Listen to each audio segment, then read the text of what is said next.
That's BK rocking the house. Ben Kweller in the Bing Lounge. Thanks, guys, for being here. Really appreciate it. Thanks for having us here. Yeah, it's really a lot of fun to see you in live doing your thing. You are famously known for having gotten going at, the prodigy age, it's like writing songs and Billboard's songwriter thing. Do you still have the very first song you ever wrote?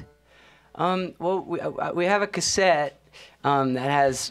I have 6 songs on this cassette, because I started writing songs when I was about 8 years old, and I know, by the way, I'm a rambler, so you ask me a question, I might talk for a long time, but we can edit it for later. I'm a rambler too. This is going to be a bad thing. Okay, well, I'll try to hurry up.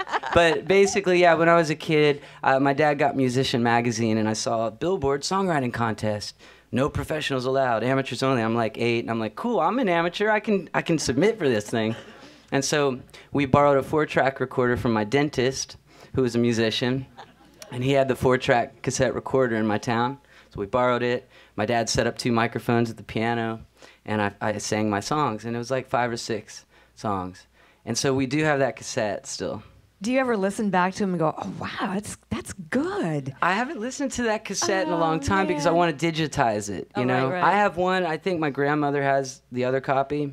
And Billboard has the other copy. Okay, so it's in good hands. The Ben Kweller legacy continues. I'm sure they archived it.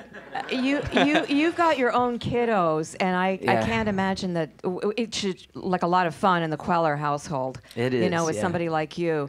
Are they going to be musicians? Well, they already are. No. Kindergarten. Well, yeah, Dorian, he started kindergarten. He's a great drummer and a great little songwriter. He's always making up songs, in his car seat, behind us. And he loves heavy metal. Like, he's really into hard rock, Guns N' Roses and Megadeth. I just played him Megadeth, and he's just like, oh, this is the coolest thing. It's so cute. But then he likes Neil Young and Bob Marley, too, Good taste.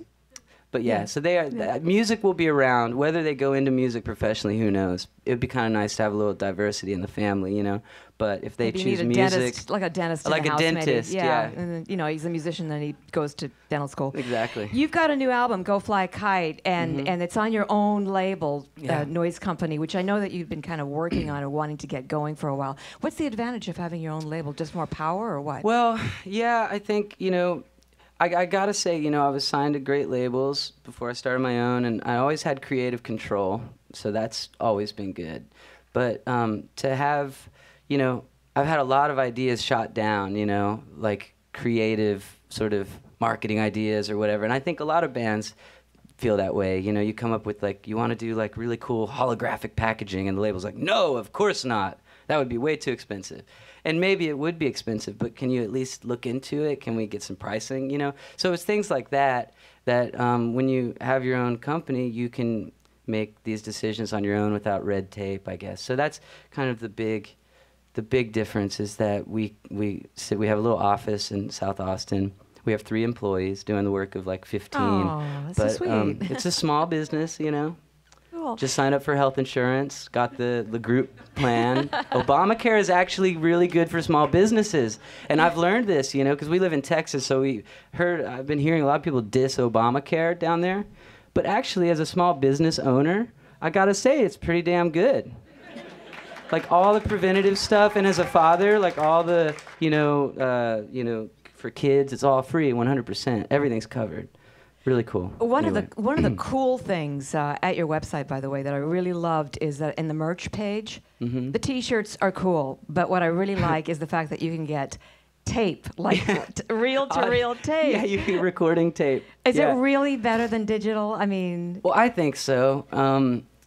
Just because the first time I went to a studio, they didn't have computers doing it yet, so it was reel-to-reel, and so that's how I learned recording, was on reel-to-reel tape, and so...